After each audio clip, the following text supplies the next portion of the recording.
Hey class, didn't see you there. I was just reading one of Ray Bradbury's most famous works, Fahrenheit 451. But while you're here, do you mind if I have just a moment of your time? I would like to discuss with you the invention of the modern factory. Now, my reason for doing this is because this invention truly shaped the way that we view insects, which is my advocacy project.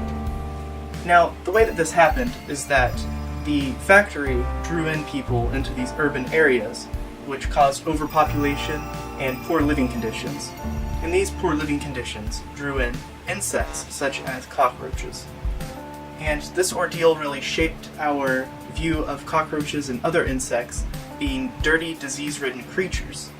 And this whole thing really created our fear of insects. The modern factory was created in 1769, when the first industrial revolution was still in its infancy.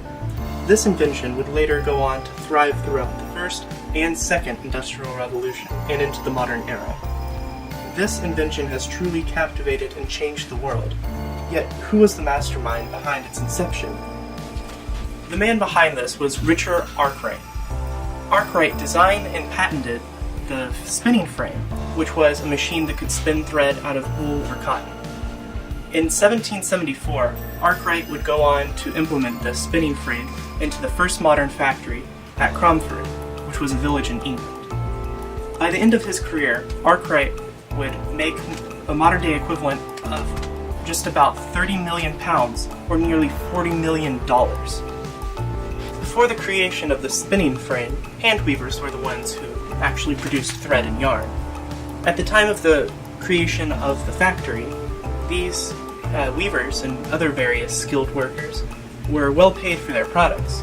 Yet within 30 years of the creation of this factory, many skilled workers were put out of business. Now you might be wondering, well, how was this invention discovered in the first place? And the answer is actually quite interesting. You see, Arkwright, before he went on to create the factory, was a wig maker and a barber, and he figured that he could make a lot of money if he could find a way to quickly and cheaply produce thread.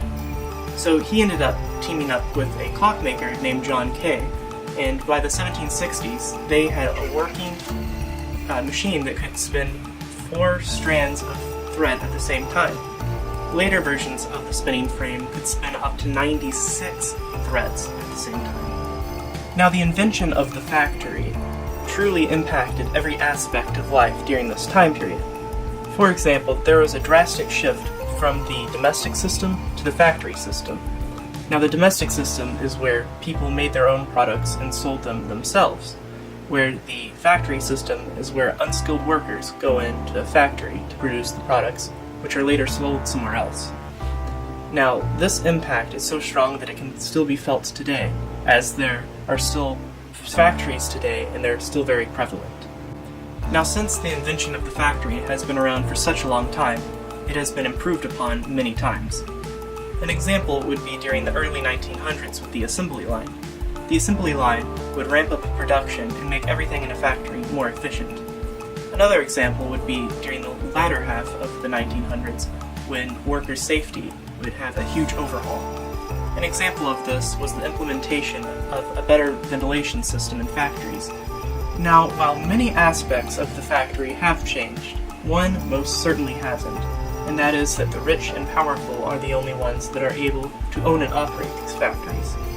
Now, when the factory was first created and implemented, the unskilled workers were poor and powerless, usually children and unmarried women. Generally, the rich factory owners were the only ones that actually benefited from it, while the workers were the ones that were exploited.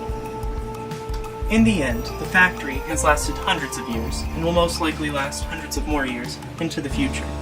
Factories have affected almost all aspects of our economy, and are a huge part in both industrial revolutions. The way that cities are formed and the way that we view insects were both greatly influenced by factories. Thank you all for your time, and have a great day. Now I'm going to go back to reading my favorite book, Ray Bradbury's Fahrenheit 451.